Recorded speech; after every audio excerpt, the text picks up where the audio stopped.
Assalamualaikum warahmatullahi wabarakatuh. Shalom Om Swastiastu, Namo Buddhaya, salam kebajikan, salam sejahtera untuk kita semua. Baik, Dewan Juri yang terhormat, perkenalkan saya Tarisabeth Andia Marani selaku pembicara pertama dari tim Pro. Berdiri di sini tidak sendiri, melainkan ditemani oleh rekan berpikir saya yang sangat hebat, yaitu Kevin Yonto selaku pembicara kedua dan Imas Yomatul Jana selaku pembicara ketiga. Dewan Juri yang terhormat, saat ini kita dihadapkan dengan adanya mosi yang menyatakan bahwasannya Dewan ini akan mengganti program makan bergizi gratis atau MBG. Sadari bahwa mosi ini muncul karena hingga detik ini program MBG masih menuai kritik dan sorotan masyarakat, terutama terkait efektivitas, kelayakan hingga mekanisme yang berjalan di lapangan. Dewan Juri yang terhormat, kemudian sebelumnya izinkan saya untuk dapat mendefinisikan kata fundamental yang terdapat pada mosi agar perdebatan dapat berjalan sebagaimana mestinya. Yang pertama adalah mengganti. Menurut KBBI, mengganti berarti menukar.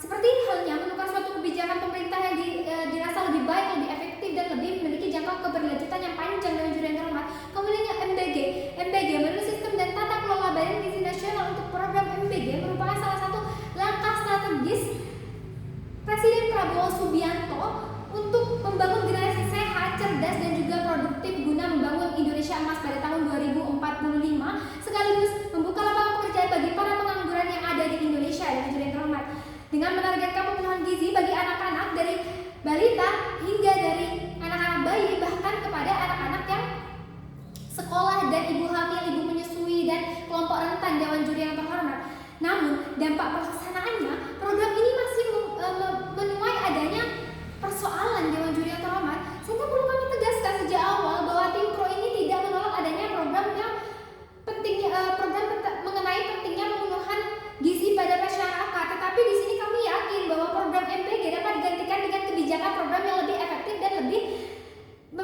tepat sasaran dan lebih memiliki jangka keberlanjutan yang lama. Dewan Juri yang terhormat, sehingga kita di sini juga tidak dapat menutup mata bahwasanya Kompas.com memberikan kasus-kasus seperti banyak sekali kasus keracunan akibat adanya MBG.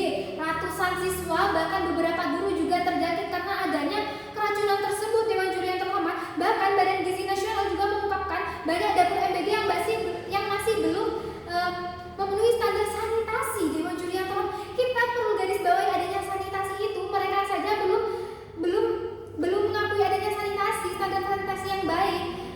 Hal tersebut menunjukkan bahwasanya MBG sendiri belum optimal dalam menjalankan prosesnya. Kemudian persoalan ini bukan persoalan yang utama. Persoalan utama adalah bagaimana program MBG ini dapat berjalan dengan menggunakan anggaran-anggaran dari sektor-sektor yang krusial. Dewan Juri yang terhormat, yang pertama, pendidikan. Kita mengetahui pendidikan di Indonesia belum merata. Banyak sekali sekolah-sekolah memiliki fasilitas yang belum merata, sekolah-sekolah yang belum memadai, yang tidak memadai, bahkan rendahnya kesejahteraan guru honorer. Namun sekitar 223,5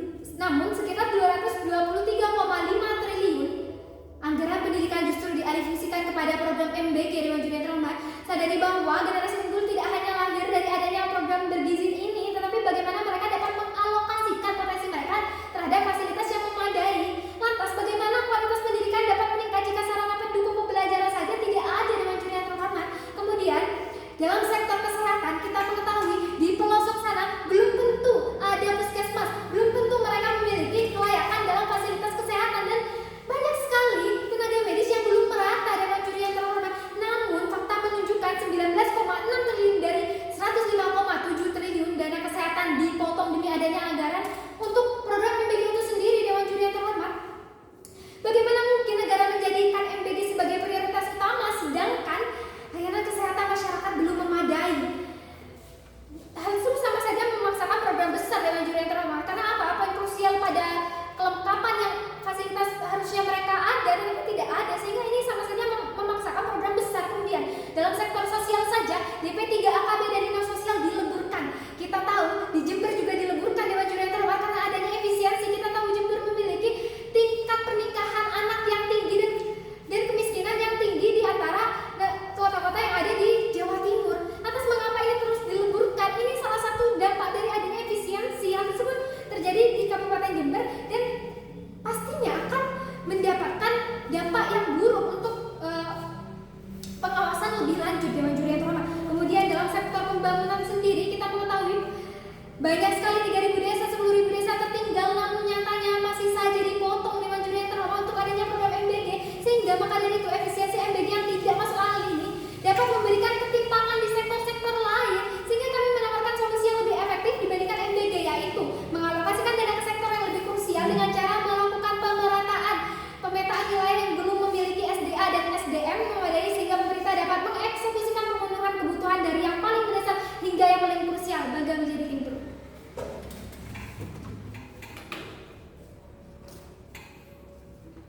Perdebatan akan saya mulai dalam 3, 2, 1.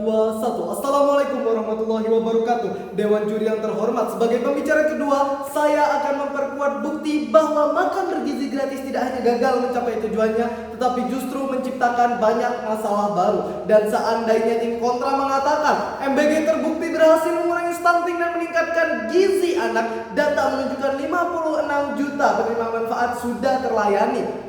56 juta anak yang menerima manfaat bukan berarti 56 juta anak terlepas dari stunting. Jumlah penerima adalah data distribusi, bukan data dampak gizi. Sampai hari ini Badan Gizi Nasional belum pernah merilis data ilmiah yang membuktikan angka stunting turun karena adanya MBG secara spesifik. Yang ada justru kasus keracunan. Dilansir dari tempo.co, ada 10.800, mohon maaf Dewan Juri yang terhormat, ada 10.482 kasus keracunan sepanjang tahun 2025, ditambah 4.755 kasus per tanggal 3 April 2026. Itu bukan bukti kehasilan, namun itu adalah bukti kegagalan pengawasan, sehingga banyak anak yang harus menjadi korban. Lalu jika seandainya tim kontra mengatakan menghapus MBG berarti mem-PHK ribuan pekerja SPPG dan merugikan petani lokal yang sudah menjadi pemasok. Yang pertama, petani lokal tidak bergantung pada MBG. Mereka ada sebelum MBG dan akan tetap ada sesudahnya.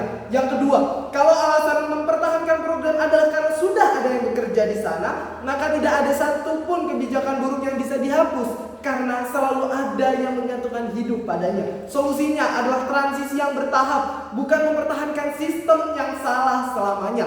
Maka dari itu, kita tidak bisa pura-pura menutup mata tentang dampak buruk program makan bergizi gratis Dewan Juri yang terhormat. Dengan dampak yang pertama, penurunan pendapatan para pekerja kantin dan UMKM akibat kesalahan penargetan. Dewan Juri yang terhormat, ada satu pertanyaan yang harus kita jawab pada hari ini.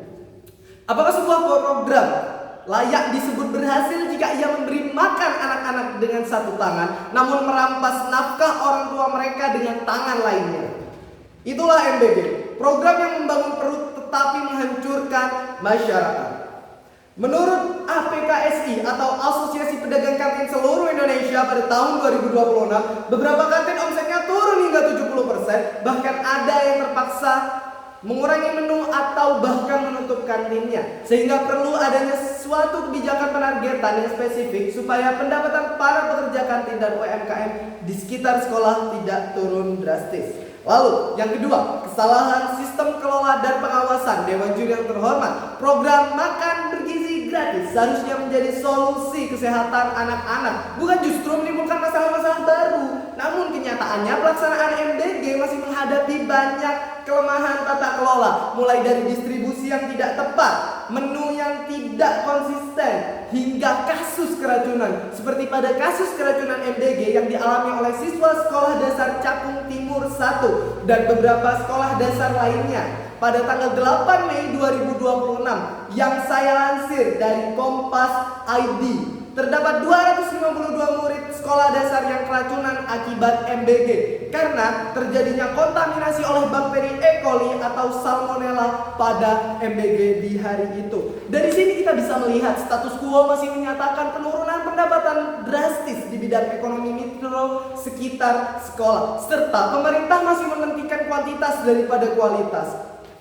Maka dari itu kami sebagai tim Pro memiliki satu solusi yang menyelesaikan keduanya, yaitu dengan cara mengganti mekanisme penargetan yang awalnya bersifat distribusi massal menjadi spesifik atau hanya untuk orang-orang yang menjadi prioritas dari program ini, dengan tujuan yang pertama, efektivitas penggunaan anggaran, lalu yang kedua, penurunan kuantitas demi peningkatan kualitas, dan yang ketiga, manfaat dari program ini benar-benar sampai ke anak-anak yang membutuhkan. Anak-anak yang membutuhkan adalah satu, anak yang stunting, dua, yang anak yang kekurangan gizi, dan ketiga adalah anak yang berasal dari keluarga yang miskin. Seandainya tim kontra mengatakan solusi Pro berpeluang adanya labeling, bisa kita lihat dari program PIP. PIP tidak ada data yang menyebutkan adanya korban yang meninggal akibat labeling PIP. Maka dari itu tim kontra hanya membuat suatu fatamorgana semakin terlihat nyata. Solusi dari kami akan berjalan dengan mekanisme pemerintah membuat target dari program makan bergizi spesifik. Pihak sekolah dan puskesmas akan memberikan data siapa saja orang yang pantas untuk menerimanya. Dampaknya lahir suatu program baru dengan tujuan tujuan pemenuhan gizi untuk anak-anak yang memang membutuhkan dan tidak menghancurkan mata pencarian orang-orang yang bekerja UMKM di sekitarnya. MBG adalah suatu program yang ambisius namun sayangnya tidak logis. Maka dari hal itu saya tekankan program yang ambisius tapi tidak logis tidak pantas untuk dijalankan. Lainnya burung lilin yang bermimpi mengejar matahari namun jatuh di ambang mimpinya sendiri. Maka dari itu saya benar-benar mendukung adanya MOS ini dan saya nyatakan bahwa saya bangga menjadi tim pro. Terima kasih. Baik, perdebatan akan saya mulai dalam hitungan 3, 2, 1. Assalamualaikum warahmatullahi wabarakatuh. Dewan juri yang terhormat, tidak semua kebijakan yang mulia benar-benar menyelesaikan persoalan hingga ke akarnya. Terkadang program yang terlihat membantu kita saat ini justru gagal menyiapkan masa depan kita esok hari. Dan inilah yang terjadi pada program makan bergizi gratis ini. Maka dari itu, izinkan saya sebagai pembicara ketiga dari tim pro untuk membidas argumen tim lawan serta mengulas kembali argumen yang telah disampaikan oleh pembicara pertama dan pembicara kedua dari tim kami. Baik, Dewan Juri yang terhormat, pertama, seandainya tim kontra mengatakan bahwa ketimpangan pendidikan dan ketimpangan kesehatan sudah jauh ada sebelum adanya MBG itu sendiri, sehingga tim kontra menganggap bahwa ini tidak adil. Ketika MBG harus ditutup karena MBG dinilai sebagai penyebab dari awal masalah tersebut. Namun, Dewan Juri yang terhormat sadari bahwa kita tidak mengatakan bahwasanya MBG merupakan awal dari masalah tersebut. Namun yang kita tekankan adalah bahwa MBG merusak prioritas anggaran negara, di mana pembicara satu dari kami sudah menekankan bahwasanya MBG menyebabkan efisiensi yang berdampak pada guru honorer, pelayanan kesehatan dan pendidikan juga masih timpang, hingga peleburan DP3 AKB dan dinas sosial yang menggeser fokus isu perempuan dan anak. Dewan Juri yang terhormat, lalu Dewan Juri yang terhormat, kita tidak dapat menutup mata bahwa generasi unggul lahir dari pendidikan yang layak, layanan kesehatan yang kuat,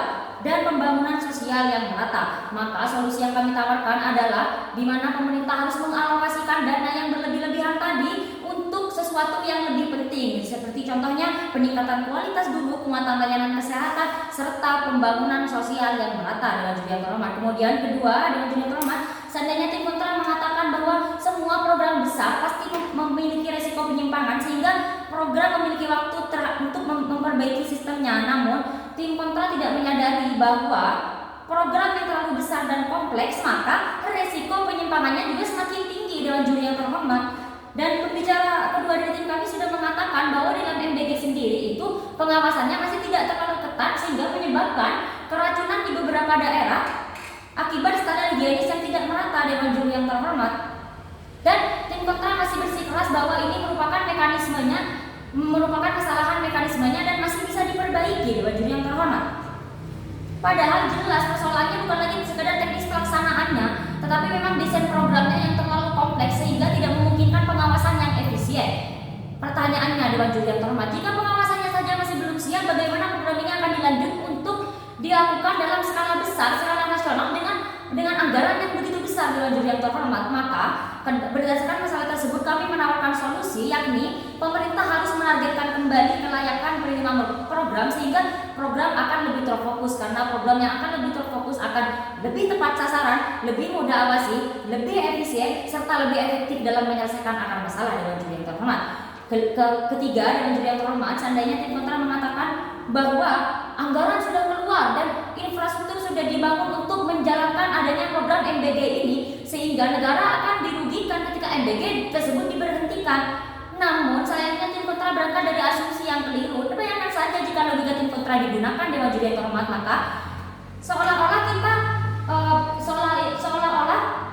tim kontra itu mengatakan bahwa program gagal harus dipertahankan karena dengan alasan sudah mengeluarkan anggaran yang banyak. Dewan Juri yang terhormat, padahal tidak seperti itu. Dewan Juri yang terhormat, kita dapat mengganti programnya, Dewan Juri yang terhormat, dengan program yang lebih efisien dan berkelanjutan. Dewan Juri yang terhormat, tim kami tidak pernah mengatakan bahwa seluruh sistem MBG, seluruh infrastruktur yang telah terbangun, seluruh aset yang sudah diberikan kepada program MBG ini harus dibuang sia-sia. Namun kita dapat mengalihfungsikan semua fasilitas tersebut. Itu yang perlu digarisbawahi, Dewan Juri yang terhormat. Misalnya, Dewan Juri yang terhormat, dapur SPPG yang sudah terbangun bisa menjadi pusat gizi di daerah tersebut. Kemudian kendaraan operasional bisa dialihkan ke layanan kesehatan daerah di wilayah terpencil, di wilayah rentan. Dewan Juri yang terhormat, Sehingga apa Dewan Juri yang terhormat, aset negara tetap digunakan, tapi negara tidak perlu mempertahankan program nasional yang terlalu besar dan tidak jelas arahnya kemana Dewan Juri yang terhormat.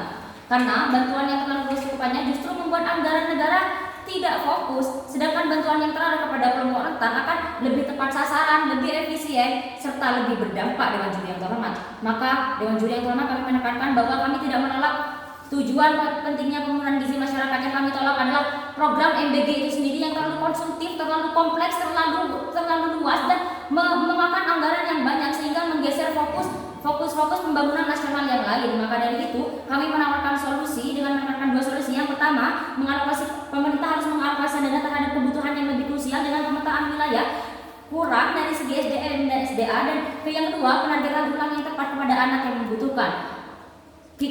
Dan solusi yang kami tawarkan jauh lebih rasional dan berkelanjutan daripada solusi yang ditawarkan oleh tim kontra. Bangga menjadi tim pro.